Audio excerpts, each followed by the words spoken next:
శివాయ గురవే నమః. శ్రీ గురుభ్యో నమః. ఓం శ్రీ ఓం నమః. అష్టలక్ష్మి స్తోత్రంలోంచి విజయలక్ష్మి అమ్మవారి గురించి ఇవాళ చెప్పుకుంటాం. విజయలక్ష్మి అమ్మవారి యొక్క శ్లోకంతో పాటు, విజయలక్ష్మి అమ్మవారు అంటే ధైర్యాన్ని, సాహసాన్ని, వివేకాన్ని ఇవన్నీ కలగలిపి ఎంత జీవన గమనం ఉన్నా ఆఖరికి విజయము అనేది లేకపోతే అది నిర్వీర్యం అయినట్టే. ఎంత కష్టపడి చదివినా, సంవత్సరం మొత్తం 24 గంటలు చదివినా పరీక్షల్లో గెలవకపోతే ఇంకా నిరుపయోగమే అది. అలాగే ఎంత కష్టపడి వ్యాపారం చేసినా ధనాన్ని ఆర్జించలేకపోతే, యశోకీర్తిని ఆర్జించలేకపోతే అది నిర్వీర్యమే అన్నమాట. అలాగే సంసారంలో వివాహం చేసుకుని భార్యాభర్తల మధ్యన ఏవైనా కష్టాలు, ఇబ్బందులు వస్తే సర్దుకుని ఒకరికొకరు నచ్చచెప్పుకుని సామరస్యంగా వెళ్ళకపోతే ఆ దాంపత్య జీవితాన్ని వదులుకునే పరిస్థితి వరకు తెచ్చుకుంటే అది కూడా నిర్వీర్యం అన్నట్టే. విజయవంతమైన విషయం కాదు, అది జీవనం కాదు. అలా చాలా విషయాల్లో విజయము అనేది చాలా అవసరం. అటువంటి విజయాన్ని అనుగ్రహించే అమ్మవారు అన్నమాట. అది విజయలక్ష్మీదేవి. ఈ అమ్మవారి యొక్క శ్లోకం, జయకమలాసిని సద్గతిదాయిని జ్ఞాన వికాసిని గానమయే అనుదినమర్చిత కుంకుమధూసర భూషిత వాసిత వాద్యనుతే కనకధరాస్తుతి వైభవ వందిత శంకర దేశిక మాన్యపదే జయ జయ హే మధుసూదన కామిని విజయలక్ష్మి సదా పాలయమాం అని అంటారు. జయ కమలాసిని అంటే కమలము యందు ఆసీనురాలయ్యున్న అని అమ్మవారికి జయము అని ప్రార్థిస్తూ సద్గతిదాయిని అని అన్నారనమాట. సద్గతి అంటే మంచి గతులు అని అంటాం. సద్గతి పొందుగాక అని అంటారు. అది దేహానంతర విషయం. దేహంతో ఉంటూ సద్గతి అంటే విజయాన్ని పొందడము అని అర్థం అన్నమాట. విజయం పొందడము అంటే ఎన్ని రకములైన కష్టములు ఉన్నా, ఎన్ని రకములైన ఒడిదుడుకులు వచ్చినా, ఆటంకాలు వచ్చినా అధిగమించి విజయాన్ని పొందడాన్ని సద్గతి పొందడము అని అంటారు. అటువంటి సద్గతిని అనుగ్రహించే అమ్మవారు అన్నమాట, సద్గతి దాయిని. అలాగే దాంతోపాటు జ్ఞాన వికాసిని, జ్ఞానాన్ని పెంపొందిస్తుంది. అన్ని చోట్ల జ్ఞానం ఒకే మార్గంలో, ఒకే రూపంలో ఉండదు. విషయ జ్ఞానం వేరు, వ్యాపార జ్ఞానం వేరు, వ్యవహార జ్ఞానం వేరు, భక్తి జ్ఞానం వేరు, మోక్ష జ్ఞానం వేరు. ఇలా సమయానుకూలంగా జ్ఞానానికి పరిభాషలు మారుతూ ఉంటాయి. అలాగే ఇక్కడ విషయం ఏంటంటే, ప్రతి విజయం వెనుక ఎవరో ఒకరి యొక్క కృషి, పట్టుదల ఉంటుంది. కానీ ఆ విజయాన్ని అనుగ్రహించే శక్తి విజయలక్ష్మి అమ్మవారిదే.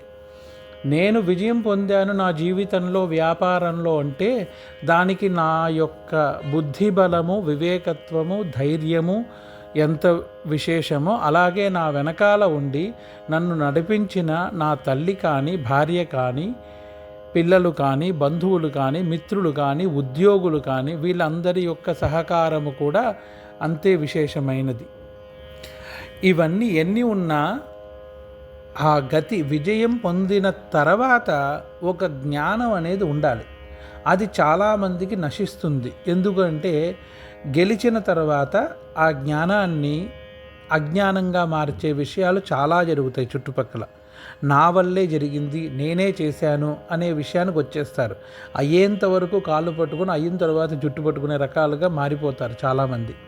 అటువంటి అజ్ఞానం ఏదైతే ఉందో దాన్ని నాశనం చేసి జ్ఞాన వికాసిని, ఎంత దూరం వెళ్ళినా, ఎన్ని మెట్లు ఎక్కినా వచ్చిన మెట్టుని ఎలా మరవకూడదో, వచ్చిన దారిని ఎలా మరవకూడదో, అలాగే ఈ స్థాయి వరకు రావడానికి గల సహాయపడిన మిత్రులని, బంధువులని, భార్యని, పిల్లలని, తల్లిదండ్రులని ఎప్పుడూ మరవకూడదనమాట. దాన్ని అనుగ్రహించే అమ్మవారు. సద్గతితో పాటు జ్ఞానాన్ని కూడా ప్రసాదించే గానమయే అంటే సంగీతం. పూర్వ శ్లోకంలో చెప్పినట్టుగా సంగీతముతో ఆనందించే తల్లి అని అర్థం. ఇక్కడ జ్ఞాన వికాసిని జ్ఞానమయే అనుదినమార్చిత కుంకుమ ధూసర భూషిత వాసిత వాద్యనుతే. అనుదినము కుంకుమంచే అర్చింపబడే తల్లి అని అర్థం. అనుదినము అంటే మనం ఎక్కడికి వెళ్ళినా, ఏ అమ్మవారి గుడికి వెళ్ళినా కుంకుమంతో అర్చిస్తూ ఉంటాము. పసుపు కొమ్ములతో తయారైన కుంకుమం ఏదైతే ఉందో అది సుమంగళ ద్రవ్యము అని అంటారనమాట. అటువంటి కుంకుమలో జవ్వాది కొంత కలిపి, పచ్చకర్పూరాది కొంత కలిపి, తదనంతరం దాన్ని శుభ్రమైన వస్త్రంతో వస్త్రఘాళితం చేసి, ఆ కింద ఉన్న కుంకుమ ఏదైతే ఘాళితం చేసిన కుంకుమ ఉందో, జల్లించిన కుంకుమ, ఆ కుంకుమంతో అర్చన చేస్తారు. అది చాలా విశేషమైనది. ఎందుకంటే సుగంధ ద్రవ్యములతో కూడుకున్న కుంకుమ అర్చన అమ్మవారికి చాలా ఇష్టమైన మార్గం అన్నమాట.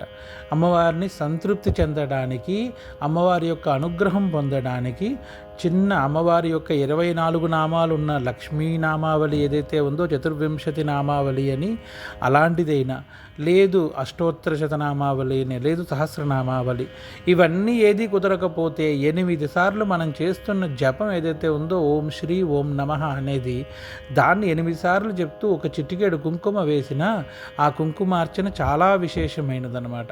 అమ్మవారికి చాలా విశేషమైన ఆనందాన్ని కలిగిస్తుంది. అమ్మవారి యొక్క అనుగ్రహానికి మనల్ని పాత్రులను చేస్తుంది కుంకుమార్చన. అటువంటి కుంకుమ అర్చనతో సంప్రీతం చెందే అమ్మవారు ధూసర భూషిత వాసిత వాద్యనుతే, రకరకములైన సంగీత వాద్యములచే ఆనందిస్తూ ఉండేది అని ఒక అర్థం.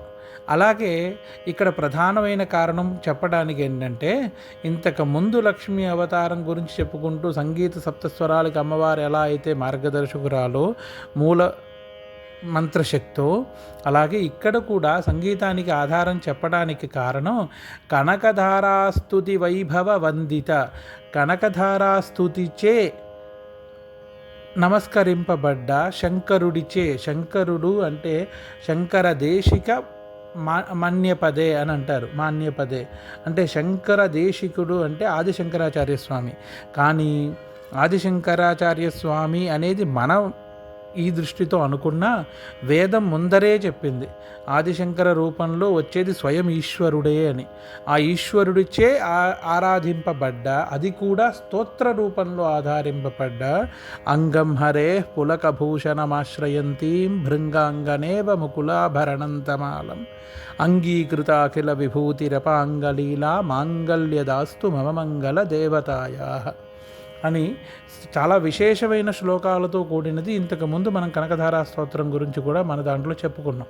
ఆ కనకధారా స్తోత్రంలో ఏంటంటే కొన్ని శ్లోకాలు అమ్మవారికి విష్ణుమూర్తికి సంబంధమైనవైతే, కొన్ని శ్లోకాలు అమ్మవారి యొక్క అనుగ్రహానికి సంబంధించినవైతే, కొన్ని శ్లోకాలు అమ్మవారిని స్తుతిస్తూ ఉంటాయన్నమాట.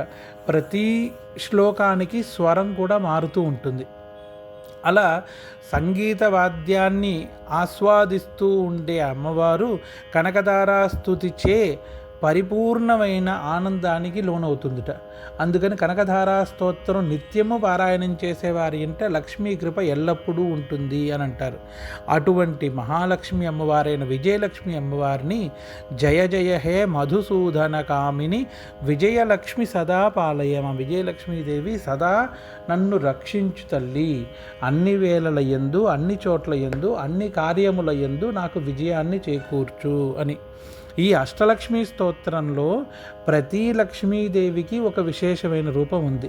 ఈ స్తోత్రం పారాయణం చేసిన విశేషమైన ఫలితమే. ఒకవేళ స్తోత్రం కానప్పుడు నామావళి రూపంలో ఈ 8 నామాలని, 8 దేవతల యొక్క నామాలని చెప్పడం కూడా చాలా విశేషమైనదన్నమాట. అలా ప్రార్థించినా సరే పూర్ణ ఫలితం దొరుకుతుంది. అలా అమ్మవారి యొక్క విజయలక్ష్మి అవతారం ఇది. శివాయ గురవే నమః. శ్రీ గురుభ్యో నమః.